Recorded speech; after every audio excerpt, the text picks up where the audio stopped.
Hello. पिछला video जब मैंने अपलोड किया था तो उसमें एक पर्सन का मेरे पास कॉल आया और वो मेरे से पूछ रहे थे कि हम पुलिस केस कैसे फाइल करें। तो इस वीडियो में हम चर्चा करेंगे कि पुलिस केस कैसे फाइल करी जाए। पुलिस केस फाइल करने के लिए हमें एफआईआर रजिस्टर करना पड़ता है। अब हम जानते हैं कि एफआईआर क्या होता है। तो एफआईआर का फुल फॉर्म है फर्स्ट इंफॉर्मेशन रिपोर्ट। तो जो पहली इंफॉर्मेशन जो हम पुलिस को देते हैं जैसे ही ऑफेंस कमिट होता है या फिर ओमिट होता है उसे ही हम एफआईआर कहते हैं। अब इस एफआईआर के साथ अच्छी चीज ये है कि ये कहीं भी डिफाइंड नहीं है। तो हमें कैसे पता चलता है कि एफआईआर क्या है? तो इसको हम सीआरपीसी के 154 सेक्शन में देखेंगे। ये सेक्शन ये बताता है कि how to report a cognizable offence. Cognizable case को हम कैसे रिपोर्ट करें। अब हम जान लेते हैं कि कॉग्निजेबल ऑफेंस क्या होता है। तो ग्रेविटी के टर्म्स में हम ऑफेंसेस को 2 पार्ट्स में कैटेगराइज करते हैं, एक कॉग्निजेबल केस और दूसरा non cognizable case. Cognizable case वैसे केसेस होते हैं जो ऑफेंसेस थोड़े से ज्यादा ग्रेव होते हैं या फिर थोड़े से ज्यादा संगीन होते हैं, जैसे कि rape, kidnapping, abduction, murder etcetera. इन सारे केसेस में पुलिस आपको बिना वारंट के या फिर बिना कोर्ट के परमिशन के अरेस्ट कर सकती है फॉर फर्दर और बेटर इन्वेस्टिगेशन। दूसरा, जो नॉन कॉग्निजेबल ऑफेंसेस हैं, ये सारे ऑफेंसेस थोड़े लेस ग्रेव होते हैं while compare to cognizable offences. Example के तौर पे हम देख लेते हैं जो कि है फ्रॉजरी, चीटिंग एक्सेट्रा। इसमें पुलिस आपको बिना कोर्ट के परमिशन के अरेस्ट नहीं कर सकती है। आगे बढ़ने से पहले हम देखेंगे कि किस किस मैटर में हम एफआईआर फाइल कर सकते हैं। तो हम सिर्फ कॉग्निजेबल ऑफेंसेस के मैटर में ही एफआईआर फाइल कर सकते हैं। अब हम देखेंगे कि कौन कौन एफआईआर फाइल कर सकता है। तो सबसे पहले विक्टिम यानी जिनके ऊपर आप बीती है वो एफआईआर फाइल कर सकते हैं। दूसरे, विक्टिम के जो परिजन हैं वो एफआईआर फाइल कर सकते हैं। तीसरे, कोई ऐसा पर्सन जिसको इन सारे कोई भी कॉग्निजेबल ऑफेंस होने की कोई भी इंफॉर्मेशन है वो as a informant FIR file कर सकता है। या फिर चौथा, कोई भी ऐसा पुलिस ऑफिसर जिसको किसी भी अदर मीन्स से कोई भी ऐसी इंफॉर्मेशन प्राप्त हुई है कि यहाँ पे कोई भी offences that is cognizable in nature commit हुई है तो वो भी एफआईआर खुद से ही लॉन्च कर सकता है। अब हम जानते हैं कि एफआईआर कहाँ हम लॉन्च करा सकते हैं। तो इसके लिए जिस भी एरिया में ऑफेंस कमिट हुआ है उस एरिया जिस भी पुलिस स्टेशन के ज्यूरिसडिक्शन के अंदर आता है वहीं पे हम एफआईआर फाइल कर सकते हैं। एग्जाम्पल के तौर पे अगर हैदराबाद में कोई भी ऑफेंस कमिट हुआ है तो वो एरिया जिस भी पुलिस स्टेशन के ज्यूरिसडिक्शन में आएगा तो हम उस ज्यूरिसडिक्शन वाले पुलिस स्टेशन में जाके एफआईआर लॉन्च कराएंगे। लेकिन जस्टिस वर्मा कमेटी के रिपोर्ट को जब हम इम्प्लीमेंट करें और उसके सारे सुझावों को हम माने तो हम जीरो एफआईआर के कॉन्सेप्ट को भी ध्यान में लेके आए।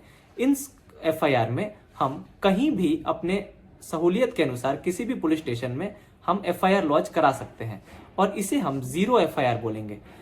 वो पर्टिकुलर पुलिस स्टेशन जिस भी एरिया में ऑफेंस कमिट हुआ है उस एरिया के पुलिस स्टेशन को ये इंफॉर्मेशन एफआईआर जो है ट्रांसफर कर देगा और फिर इससे बेटर कोऑर्डिनेशन से एक होने वाले क्राइम को भी शायद रोका जा सकता है और ये काफी ज्यादा टाइम एफिशिएंट भी है।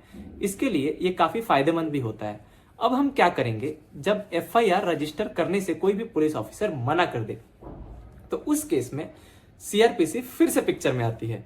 इसका सेक्शन 154 का जो सब क्लॉज 3 है ये कहता है कि हम एक लेटर लिखें टू द कंसर्न्ड एसपी जिसके भी अंदर वो पर्टिकुलर पुलिस स्टेशन आता है और हम सारे जितने भी हमारे पास इंफॉर्मेशन है उसकी हम पूरी विवरण दें और उसको अगर पढ़ने के बाद एसपी को ऐसा लगता है कि कोई भी कॉग्निजेबल ऑफेंस कमिट हुई है तो वो इसके ऊपर फर्दर इन्वेस्टिगेशन के लिए डायरेक्ट कर सकता है।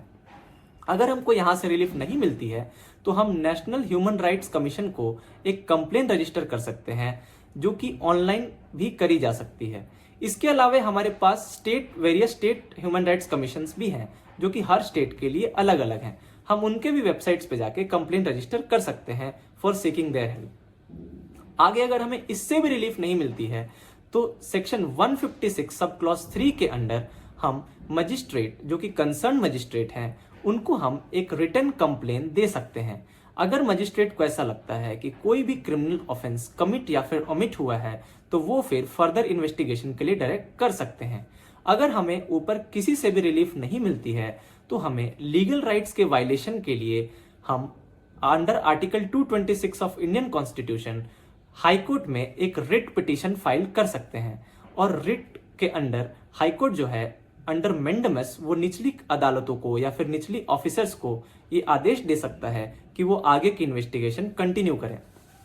इसके बाद हम जानेंगे कि क्या हम EFIR रजिस्टर कर सकते हैं, क्या हम ऑनलाइन FIR रजिस्टर कर सकते हैं। तो जी हाँ, ऑनलाइन FIR भी डेफिनेटली रजिस्टर करी जा सकती है, लेकिन विडंबना ये है कि अभी तक सारी स्टेट्स जो हैं ऑनलाइन FIR रजिस्टर एक्सेप्ट नहीं करती हैं। इसमें कुछ राज्य ऐसे हैं जैसे तेलंगाना, दिल्ली, तमिलनाडु, कर्नाटका जैसे राज्यों में अभी तक ऑनलाइन FIR रजिस्टर करी जाती है, लेकिन बिहार जैसे राज्यों में अभी तक ऑनलाइन FIR रजिस्टर करने की कोई सुविधा उपलब्ध नहीं है। जब मेरी DGP ऑफिस से बात हुई इस संदर्भ में तो उन्होंने बताया कि हम इसके एवज में कंसर्न्ड SP को, जो भी जिला अधीक्षक हैं, उन्हें हम पत्र लिख सकते हैं और फिर उन्हें हम उस पत्र को हम उन्हें ईमेल कर सकते हैं। उस ईमेल के जरिए अगर SP को ऐसा लगता है कि कोई भी संज्ञेय अपराध घटित हुई है तो उससे वो FIR ट्रीट कर सकते हैं। इसके अलावा क्या कुछ ऐसी भी सजा है जो FIR रजिस्टर कॉग्निजेबल केस में अगर नहीं करता है कोई भी ऑफिसर तो उसके ऊपर कानूनी कोई सजा उनको दी जा सकती है क्या?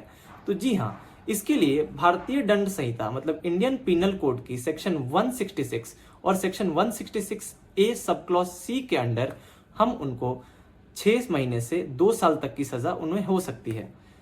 आशा करता हूं कि आपको वीडियो बहुत बहुत पसंद आई होगी। इसके सेकंड पार्ट में हम डिस्कस करेंगे कि हम FIR रजिस्टर करने के पहले किस किस चीज़ों का ध्यान रखें जे कि हम उसका अधिकतम लाभ उठा सकें। बहुत बहुत धन्यवाद।